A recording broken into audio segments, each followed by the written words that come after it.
Hello, welcome to our enlightened session with William Porter, the acclaimed author of Alcohol Explained and Alcohol Explained 2. His books delve into the complex effects of alcohol on both the body and the mind, offering readers profound insights into understanding and overcoming alcohol addiction. Today, we explore William's comprehensive analysis and practical guidance that illuminate the path to recovery, providing support for individuals grappling with the challenges of alcohol dependency. Good afternoon, William. Do you Good like to go by afternoon. William or Oh, either. Anything's fine. Yeah, yeah. Any name's good. um so what inspired you to write Alcohol Explained and what led to the sequel, Alcohol Explained 2? So it was really my own drinking and my own drinking journey, to be honest. So I started drinking and smoking when I was about 14. And my drinking just sort of escalated over the years, really. I was always a binge drinker, which I think is quite common in both the UK and the US. People, you go out, particularly, I grew up in like the 90s. I suppose I was a sort of teenager in the 90s. Um, and the goal really was to go out and get as drunk as you possibly could. There was no question of just having one or two. So we just went out and drank and drank and drank. And that continued for years. I went through, school, college, university. Um, and then I joined the reserve battalion of the parachute regiment, and I ended up serving out in Iraq back in 2005. And that kind of escalated my drinking a bit because we had 2 months build-up training and then 2 months decompression leave at the end. And what I found was I was just drinking all the time because I was nervous about going out there. So I was drinking constantly. And actually, at the time out there, it was dry. So there was no alcohol because obviously it's a Muslim country. So there was no booze out there. And I remember during the build-up training, I was drinking all day, every day. And I said to my sister, I'm a bit worried about my drinking. And she said, well, don't worry about it because it's dry out there. So you're going out there for 6 months, you'll be drying out completely, which made sense at the time. But now I realize with drinking, as in with any addiction, you don't backtrack. You just, when you start again, you just carry on where you were before. So I pretty much Mhm. stopped drinking when I was out there. But when I came back, I was just drinking again at the same level. And it just escalated and escalated. And it was back in, I think, 2014, where I went through what was basically 5 or 6 days of just constant drinking. So I would wake up, drink, fall unconscious, wake up, drink again. And when I crawled out the other side of that, which I think was around about the 15th of February 2014, so just over 10 years ago, my wife had gone, she'd taken the kids with them. I hadn't been to work for the best part of a week. I'd just been ringing in sick. So I sort of crawled out at the end of that and thought, I just can't keep doing this. I have to stop drinking. And then Alcohol Explained really came about from, I think I wrote it and published it probably within a year of quitting, which seems like a really tight timescale. And a lot of people would be thinking, well, how can you know enough about not drinking within that short space? But what I think was I was analysing my drinking for years before I quit and really trying to understand it. So although I quit in 14, my journey to stopping drinking, I think, started years before that because my drinking had been problematic for an awfully long time, albeit that it was getting worse. And so that was Alcohol Explained. And then when I first published Alcohol Explained, so I published it on Amazon. So with Amazon, you just get a Word document or something, you just upload it and your book's there the next day. So I published it and then it was sort of growing in popularity, people reaching out to me. I was speaking to people, learning more. And on the website, I was doing a regular blog posts about new topics I was thinking about or new ideas. Um, and what I do is sometimes I just think that's quite important, and I'd add it into a chapter in the book. So it's fairly easy to do. You just upload the Word document and re-upload it to Kindle Direct Publishing, the Amazon publishing platform, and it's there, which is all fine. But then a few people started contacting me saying it would be really good to have an audio version of the book, so they can just listen to it. So I got it recorded on audio, which is fine, but then it makes it very difficult to amend it. So I thought that's fine. What I'll do is I'll just leave it for a year or two, keep doing my blog posts, keep doing what I'm doing, and then when it comes, give it a year or two, and then I'll do a complete rewrite, do like a second edition. But when I came to do that, it was too much to add. It was like another book on its own. So that's what Alcohol Explained 2 was really. It was basically my ongoing thoughts and analysis of drinking after publishing Alcohol Explained.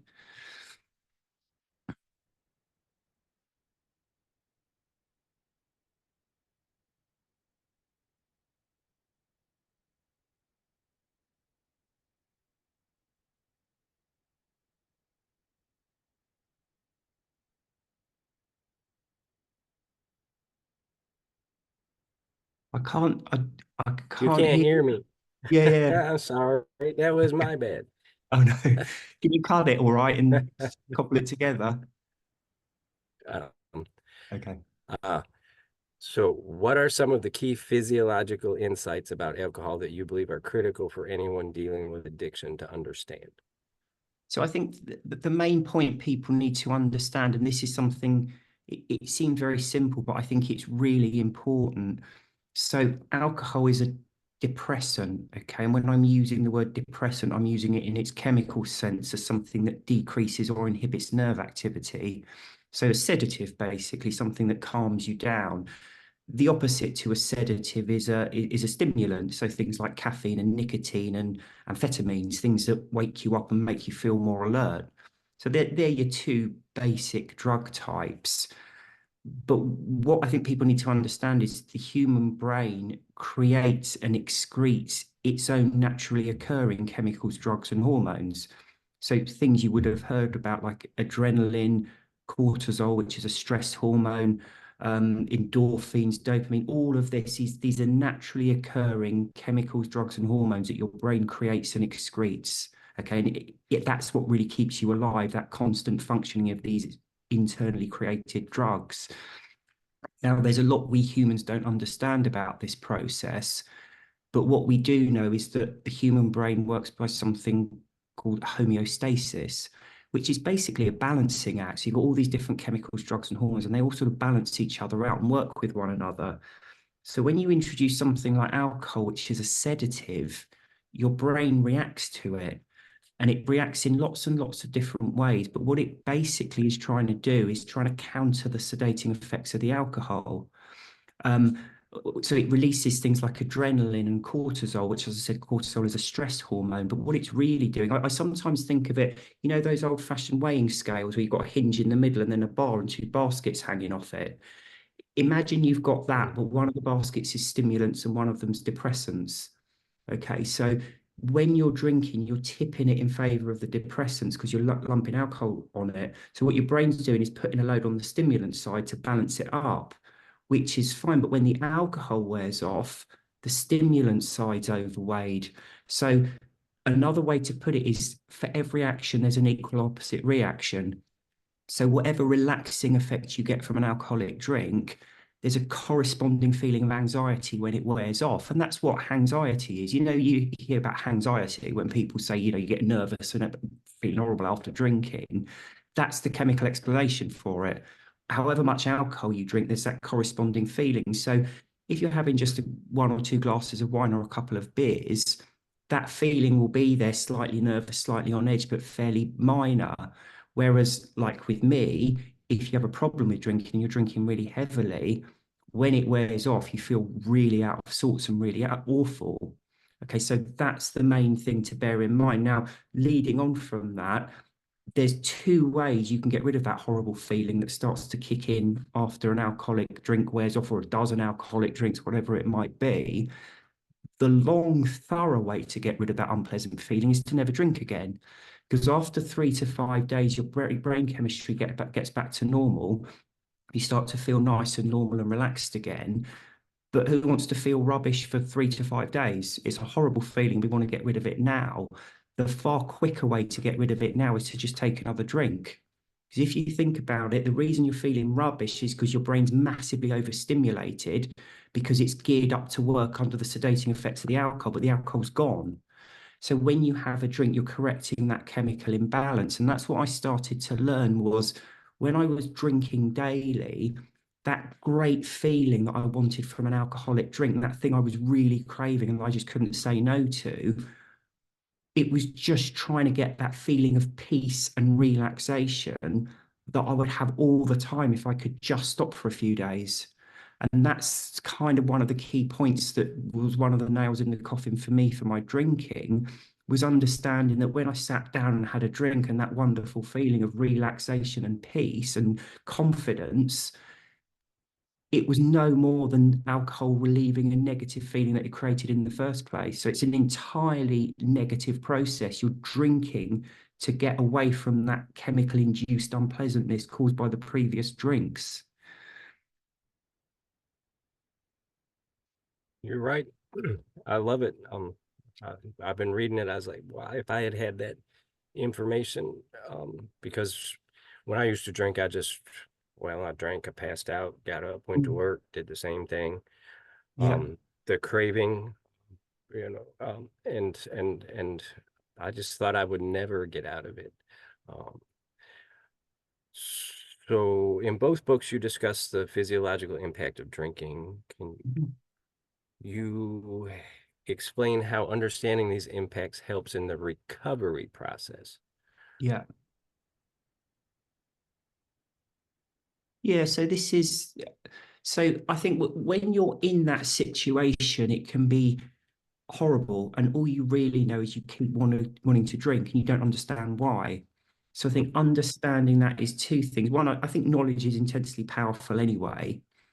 I think the second thing, certainly, and I can't speak for other people, just for me, when I was drinking at that level, you almost feel like there's something wrong with you, because it's like, why am I drinking like this and they're not? And he or she can have one or two, but when I drink, I just keep going and going and going.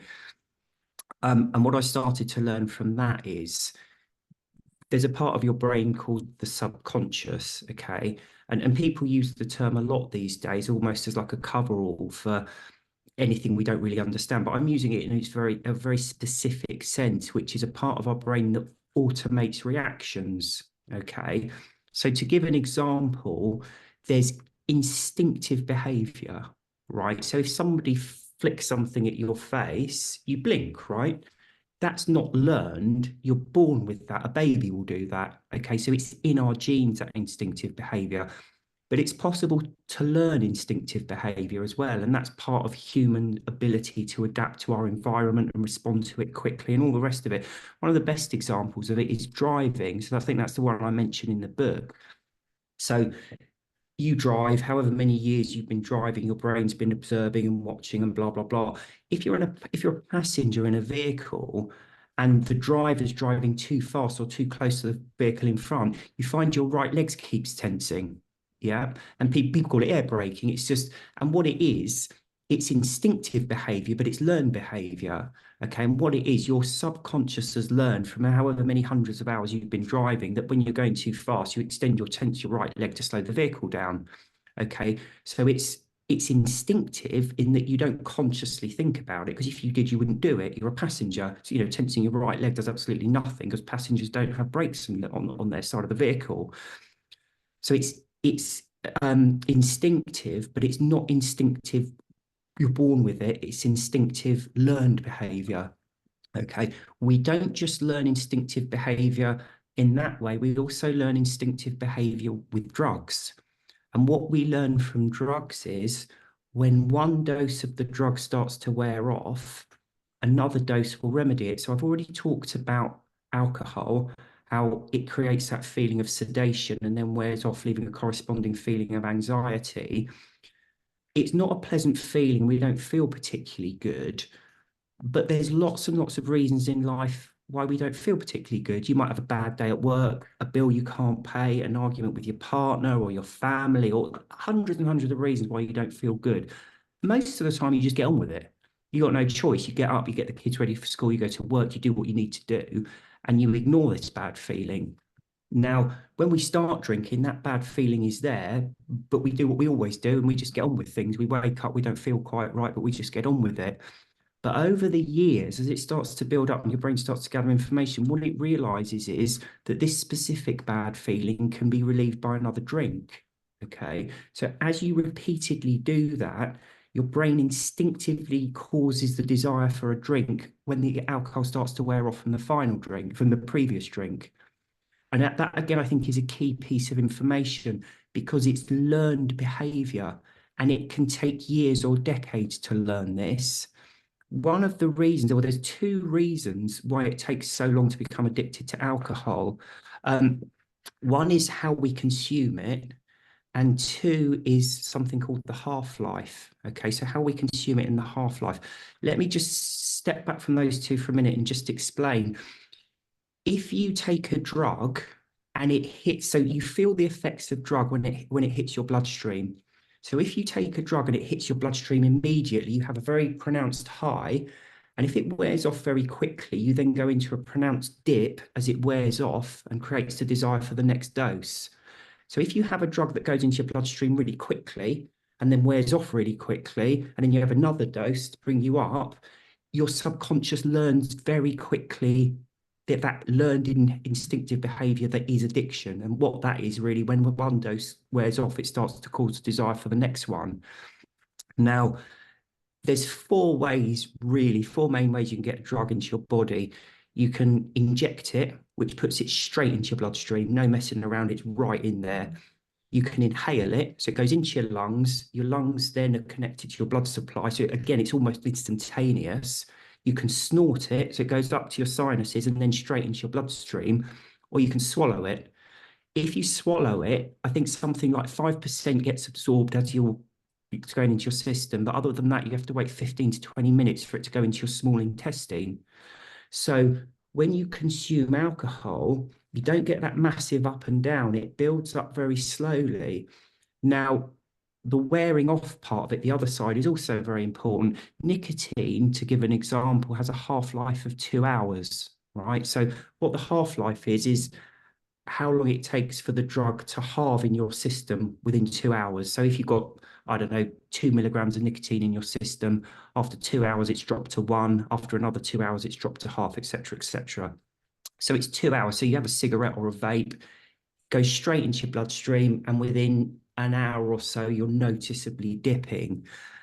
Alcohol, you drink it, so it takes a lot longer to go into your bloodstream, and it's got a half-life of 5 hours.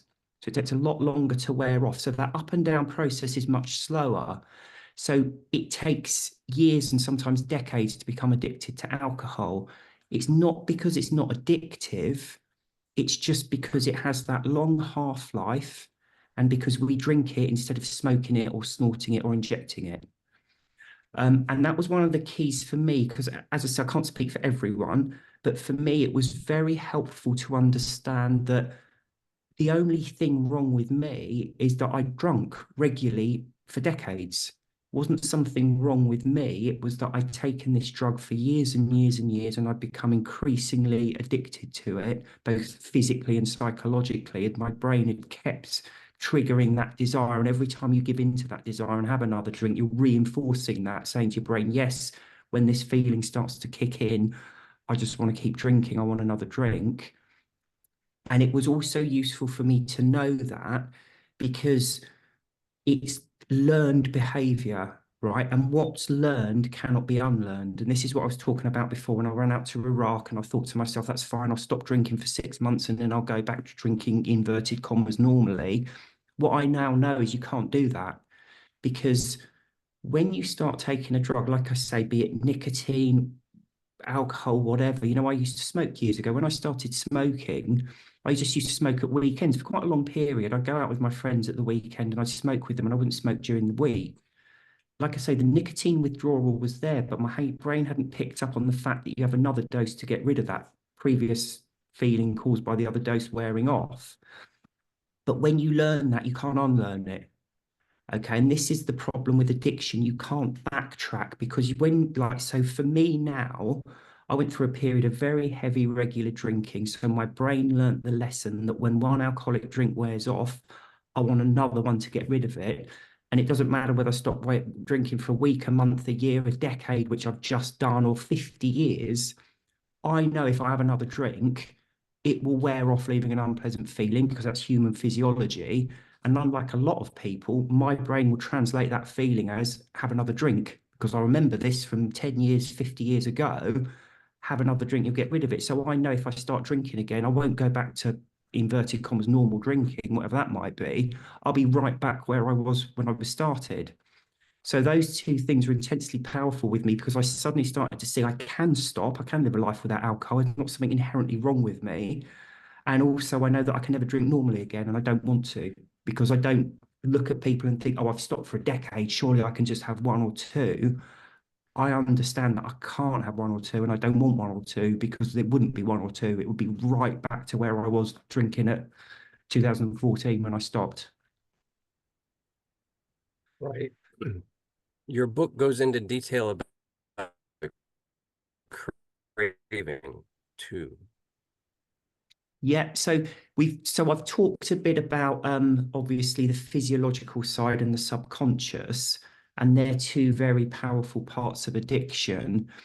But the other part I think that's really important is the craving process. And a lot of if you Google definitions of addiction, they quite often say craving, and that's really the thing that defeats us, isn't it? It's, when you're sat there and you really want to drink, and I don't know, it's, we're going into summer now, and your mates are all going out to a barbecue or something and cracking the beers open, and you sat there thinking, oh God. For me, what I started to realize was craving, because we quite often think about cravings as stuff that just happens to us. It's almost like a bolt of lightning out the sky. It's external to you, just walking along, and it suddenly hits you and you can't do anything about it. You're just craving. And it's when you see these shows on TV where addicts are like crying and just in a really bad, that's the craving process. And what I realized was, for me, it was a conscious thought process. So the thought of an alcoholic drink having entered my head, I would start, really, for me, craving is about two things. It's about fantasizing, and it's about considering the possibility of it. So what I used to do when I thought about alcohol is I'd start to fantasize about having it and what it would feel like to have. So let's stick, as we're going into summertime, with the, going out with your mates for a barbecue. Being out with your friends is enjoyable, okay? It should be inherently enjoyable, but it's only enjoyable if you're relaxed and enjoying their company. It's not enjoyable if you're kind of taken up with a thought process that's distracting you. And that's what a craving is. It's when, instead of enjoying the event in question, 95, 100% of your attention is taken up fantasizing about something you're not going to let yourself have. Okay, so, it's a cold beer, it's a cigarette, it's a vape, whatever. But this actually creates a whole other dimension to addiction, because alcohol's a really good example of it, because you're American, I'm British. We both live in very alcohol-centric societies. Okay. When you socialize, when I socialize, unless it's a morning coffee, there's alcohol being served. It's just what we do. Um, and so you get into this situation where, I've talked about socializing, but it doesn't need to be socializing. It can be as simple as just coming home from work. So say you've had a really bad day at work, you just want to get home and relax. So you get home, you put a Netflix series on or something and get yourself a meal. That's enjoyable. You've had a bad day at work and you're sat there relaxing. But the problem is, if you're not paying attention to that, instead of concentrating on the Netflix show and the meal or whatever, you're taken up with this, I want a drink, I can't have a drink. Oh, it'd be so nice to have a cold beer or a whiskey or whatever, and wouldn't it be great? And then you can't. Not only are you obsessing about something, but you cannot relax. You can't enjoy time with your mates. You can't enjoy relaxing after work. You can't do anything.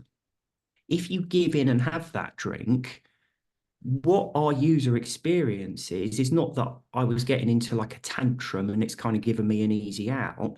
What we experience of it is, hang on, I can't enjoy myself with my friends unless I have a drink, because our experience of it is I went out with my friends and I just didn't enjoy it. It just wasn't the same because I wasn't drinking. And then you have a drink, and really all the drink does was remove that should I, shouldn't I, because you're not agonizing over whether to have something or not if it's already in your hand and you're drinking it. So it was almost like a placebo. This is what the craving process is. It almost becomes like a placebo. And again, the alcohol's not actually giving you anything. It's removing your ability to enjoy inherently enjoyable situations because you're obsessing about it. And then when you have it, it allows you to enjoy it again. But that's how you end up with these very deeply held beliefs that I can't enjoy going out with my friends without alcohol. I can't enjoy barbecues without alcohol. I can't enjoy going on vacation without alcohol. And it's purely because you cannot enjoy an enjoyable situation if you're not paying attention to it. If you're taken up with this internal struggle, I want this, I can't have it. Oh God, but it would taste so good and make me feel so good and all the rest of it. So that craving process, we talked about the physiological, we talked about the subconscious.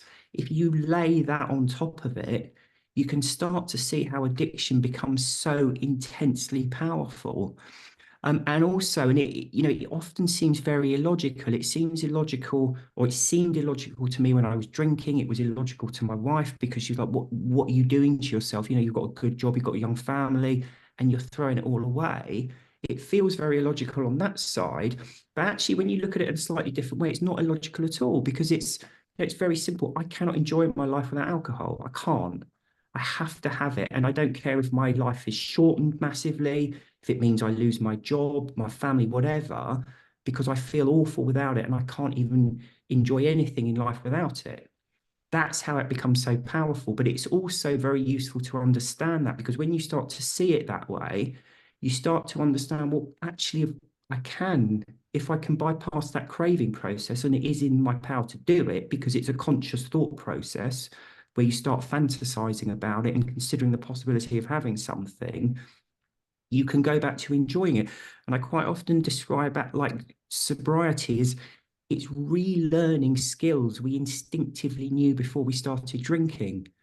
Because when we're kids, before we start drinking, we go on holiday, we have Christmas, we go on vacations, we go out with our mates, we go to parties, children's parties, and we enjoy ourselves without alcohol. But when you introduce alcohol, you then can't enjoy yourself without it.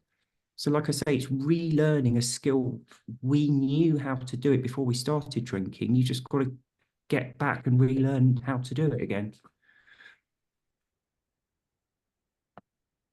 Can you discuss the concept of alcohol deception from your book and how understanding this can aid in recovery? Yeah, absolutely. So I think one of the problems we have with alcohol, and I've kind of touched on it a bit already, but we have a lot of beliefs around it, and they're so deeply held, we don't even think of it as a belief, we think of it as fact. So things like it helps me relax, it helps social situations. These kind of things, it helps me relax after a hard day at work. They're so deeply held, we don't question these beliefs because we've experienced it a million times and we know it aids social situations. We know it helps us relax. But a lot of it is false. So, I've just talked about how actually it doesn't help you relax because it causes an anxiety and then relieves it. And you can get to that same state by just stopping drinking for a bit. And it doesn't help social situations. It just removes your ability to be able to socialize without it. So there's all these dynamics at play. And the way I look at it, if you're going to give up something that tastes good, that makes you feel good, that helps you relax, that helps you socialize, it's going to be hard to give it up because of all the things it does for you.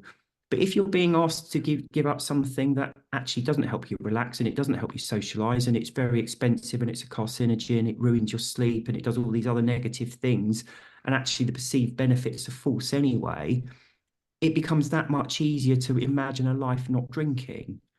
So I think certainly in our society, we have a very specific image of alcohol and it's largely false. And actually, by really getting under the skin of it and understanding why and how it's false, can really change our perception of alcohol. The ideal for the problem drinker, the dependent drinker, for me, it's not to go through their life resisting alcohol. And let me be quite clear on that. It's better to do that than to keep drinking. So if that's your way out, good luck to you and you do it. But for me, the ideal is not to resist it, it's to not want it anymore. Because if you genuinely don't want it, you're not having to resist it. And I get that it's a grey area, and that's you're kind of like your holy grail and where you want to get to. But even if we can remove some of the desire, so people start to think, you know what, it is ruining things, and actually, if I stop and give it a week, 2 weeks, a month, whatever, I'll start to feel that much better anyway. You're kind of redressing the balance a bit. So again, that's what I'm really, I suppose, what because when I wrote Alcohol Explained, it was almost like I felt like I just wanted to put the record straight and explain what alcohol is and how it becomes so difficult to quit. And I remember writing it thinking, this is all very well, but how is it going to help people stop drinking? Just explaining it all. But what I realized is in really getting under the skin of it and explaining it in a coherent way that people can buy into, it changes their perception of alcohol as it's this fantastic thing and I really don't want to give it up, but I have to, into actually, this isn't what I thought it was. And I've been conned in a way. It's an illusion. And actually, I'm quite happy to try and give it up and live a life alcohol free. I like that. Um, so you might have touched on this a little bit, but from your perspective, what role does societal perception play in alcohol consumption, and how can we change this narrative to help prevent addiction? I think we think of alcohol as not being addictive. Okay, and a lot of people talk of it as being addictive, but I think society's view generally is that it's not addictive unless you are, in inverted commas, alcoholic. And they generally think of that as somebody who's got something wrong with them, either a personality disorder or some kind of genetic thing, whatever that might Yeah, be, rather than thinking of it as an addictive substance. And I think that's a big thing that would help to change because I know from my perspective, I would drink very heavily and get up the next day and function, or what I thought was function. And I wasn't getting up in the morning and having to drink, certainly at the beginning. And, it was 10, 15 years before I started morning drinking. But for those mhm. 10, 15 years, my mindset was I'm not morning drinking, therefore I'm not alcoholic, therefore I can drink as much as I like because I'm not an alcoholic. Other people might be, but I'm not. And actually, it was that thought process that got me into trouble because had I appreciated what I was doing to myself, and the more you drink, the more addicted you come to it. And it can happen to anyone who drinks a lot. I think that was one of the main things that changed for me. And that's how I've tried to explain it to my sons as well. They're 11 and 13. And I just tell them the truth about it, about what it does and how it affects us. Because I think that information is important. I think most of us going into it with that sort of knowledge, you probably take a very, very different approach to your drinking. I agree. I agree. I believe it's addictive. I believe we shouldn't be selling it to our people. We shouldn't feed Yeah. it to our people at all. No. Um, how should family members approach a loved one who is struggling with alcohol addiction, according to It's your book? Yeah, it's incredibly difficult, and I don't know that I have the best answers for this. So but I really try and sort of delve into get under the skin of things, and that kind of thing's incredibly difficult and personal. Mhm. I know from my perspective, it was that understanding, I think, that gave me the springboard to start thinking, actually, you know what, I can live life without alcohol. Because when you're in that situation, like I say, user perspective, if it's not a bit of a silly term, but what we experience of it is when I'm drinking, I feel okay. I feel relaxed. I feel confident. I'm all right. When I'm not drinking, I feel awful, really bad, and I can't function. So the thought of living life without alcohol is I'm going to feel awful all the time. What kind of life is that?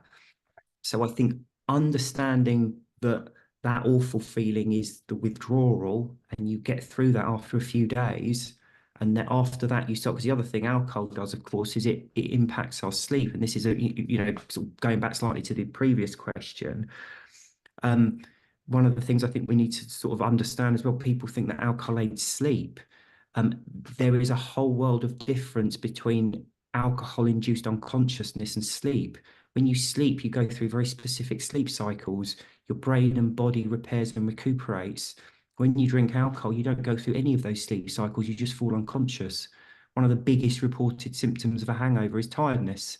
And even people who think they're drinking normally or acceptably, like a glass of red wine will still ruin your sleep cycle with the effect that you feel tired the next day. Um, so there's that big impact as well. So when you're drinking, you never sleep properly. And when you stop, so not only do you, after a few days, go through that withdrawal period and come out the other side, you then start sleeping properly. And I say to people, one of the best feelings in the world is not a drug, it's waking up after a good night's sleep. It's such a nice feeling, and you miss that feeling when you're drinking. So for me, giving little tidbits of information to people like that can be intensely powerful, because difficult as it might be, I know from my perspective, if people were berating me and shouting at me and all the rest, it didn't help. And in fact, it made it worse, because you just, when you're in that state after drinking really heavily, your brain's going berserk anyway because of that chemical imbalance. You can hardly string a coherent thought together, let alone a sentence. And I think that kind of aggressive behavior just makes it worse. It certainly doesn't help. So for me, almost like drip feeding information is the best way to approach it, because you can start to give people hope. And I do genuinely believe, I look back over my drinking, and I stopped, as I say, in 2014, but I was clearly thinking about things for, decade and a half before that. Even though I didn't believe I had a problem, I was still kind of thinking once too often, waking up with no memory of what I'd done the night before and things like that. So I think, like I say, drip feeding people information can be enough to start them rethinking things, I think. And that's part of these interviews. Yeah, Um, absolutely. And I think the thing is as well, you don't need, like me. I think my journey into sobriety started, years and years before I stopped drinking, because I was starting to thinking it through and thinking, hang on, society is saying this about alcohol, but that's not my experience. And looking at how I felt before I was drinking and after I was drinking, and how my sleep was and how I felt the next day. And when I had that first drink, how it made me feel compared to if I hadn't drunk for a month. Because I did go through periods of not drinking and starting to piece it all together. And like I say, it was just getting that information that really made the difference. what are some common withdrawal symptoms that people might not be aware of, and how can they be managed effectively? So there's the withdrawal, and I talk about it as that chemical imbalance. So, one glass of wine will cause a slight sedation and a slight feeling of anxiety. If you're drinking to heavier and heavier amounts, that feeling gets more and more pronounced. So it turns into full anxiety and almost panic. And of course, when you have stimulants, they tend to decrease your appetite. So when you're coming out the other side of drinking, you can expect to feel very nervous and on edge and almost panicky. You can expect your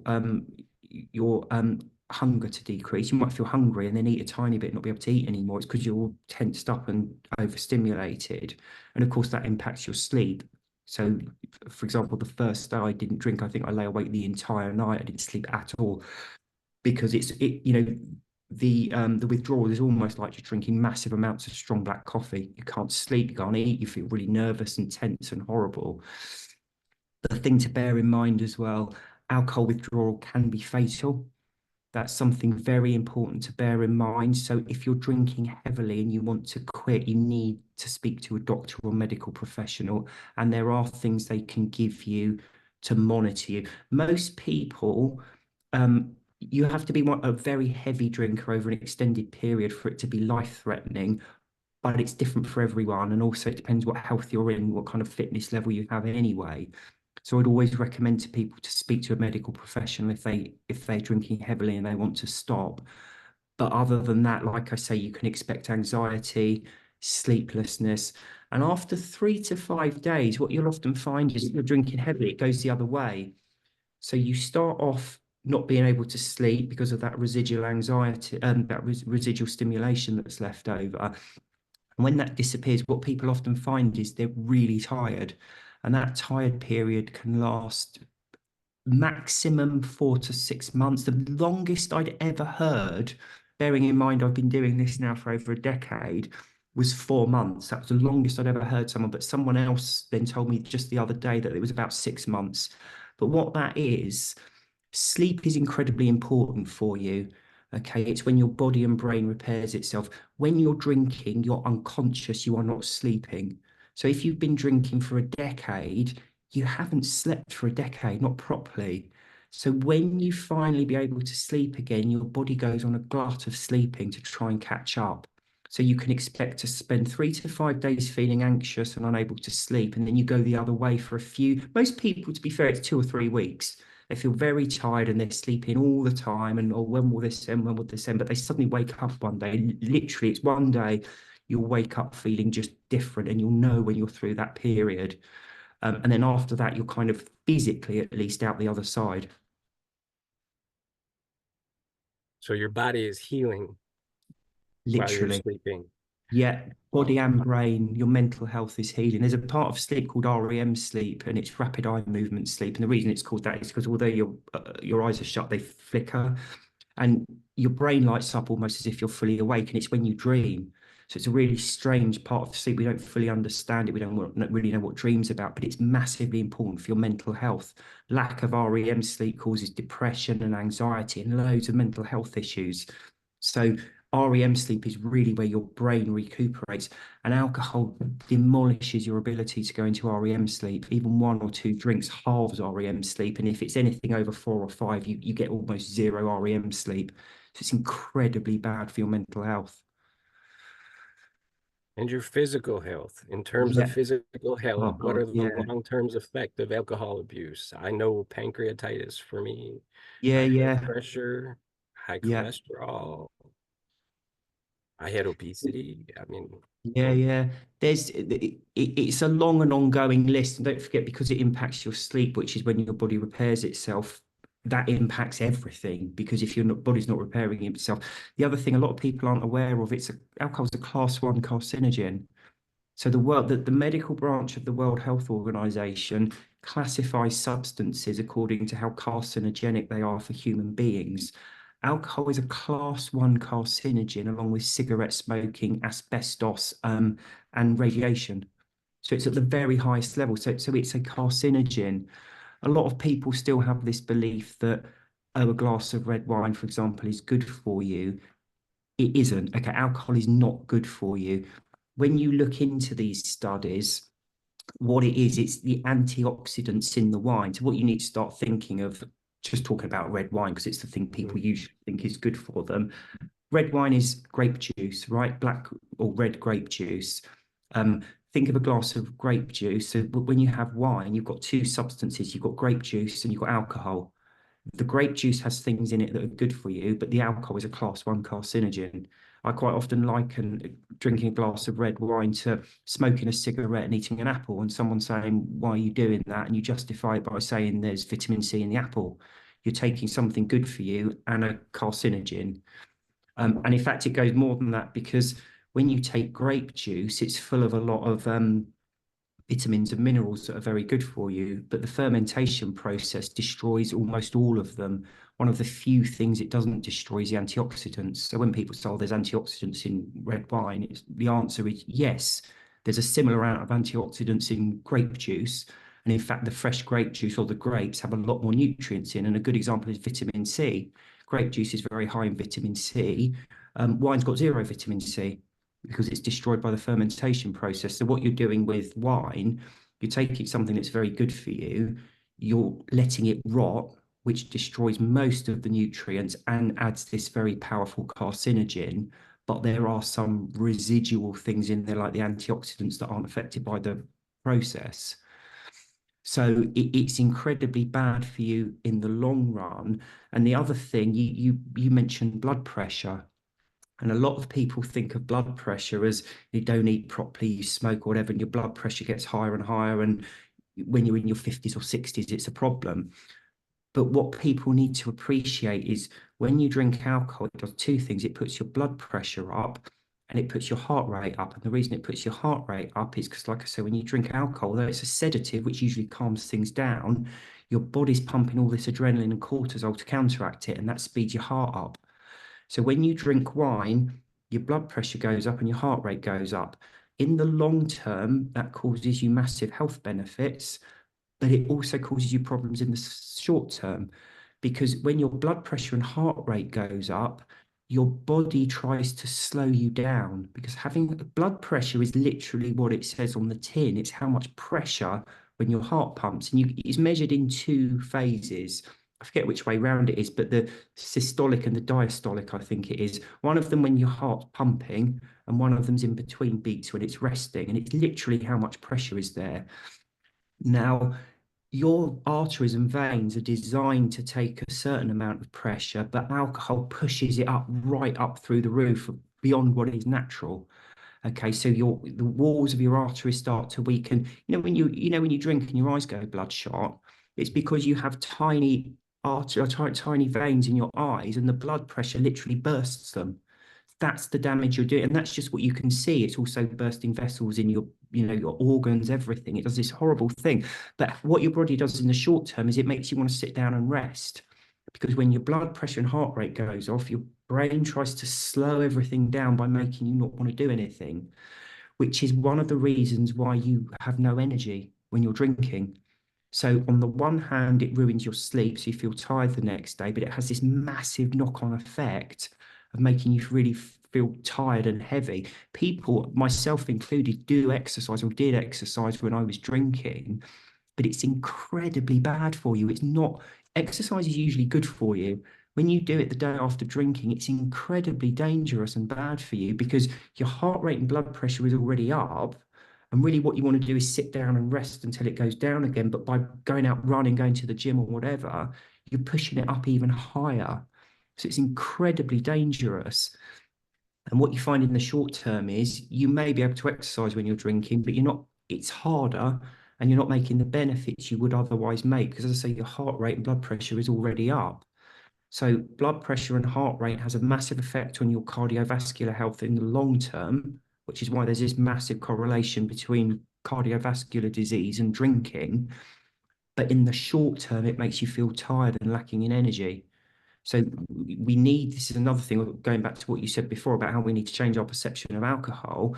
We look at it as, I'm drinking, and as long as I don't get pancreatitis or liver failure or heart attack, I get away with it scot-free. That's not how our bodies work. It's not that you go along merrily and then you just keel over in your 60s having led a normal life.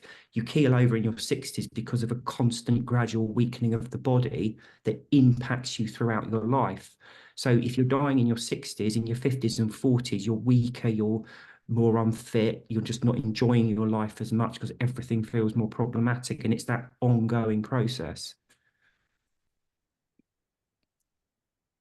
Got you. How important is well, you already talked about that, professional medical Yeah, intervention. yeah. Uh, so let's go with looking forward. Are there new projects or research areas that you are exploring related to alcohol addiction and recovery? No, I don't think so. So I've done Alcohol Explained 1 and 2, and I think certainly for me, I've covered off, I think, most of it. All the things I can think about that kept dragging me back to it, or the beliefs I had about drinking. So I'm not sure there would be much more for me to do on it, to be honest. Yeah. Well, your books are amazing. The detail and the describing it, the educating, even for me 6 years later, reading that, learning that, seeing that, because I want to help other people. So I'm, of course, going to use that knowledge for good. And Yeah, I just want to thank you. it's a nice thing to be able to share. I think that's the thing. Because for you and me, I think we were in that situation, and it looks horrible. It's really unpleasant to be in there, but you can't envisage a life out of it. And I think it's important for people to realize that there is life beyond drinking. You just got to go for it, and things do get better. Those first few days are awful, but things get better and better and better, and they continue to get better for months after you quit. Thank you, William, for this My interview. pleasure. And I look forward to speaking again in the future. Absolutely. Thank you for inviting me.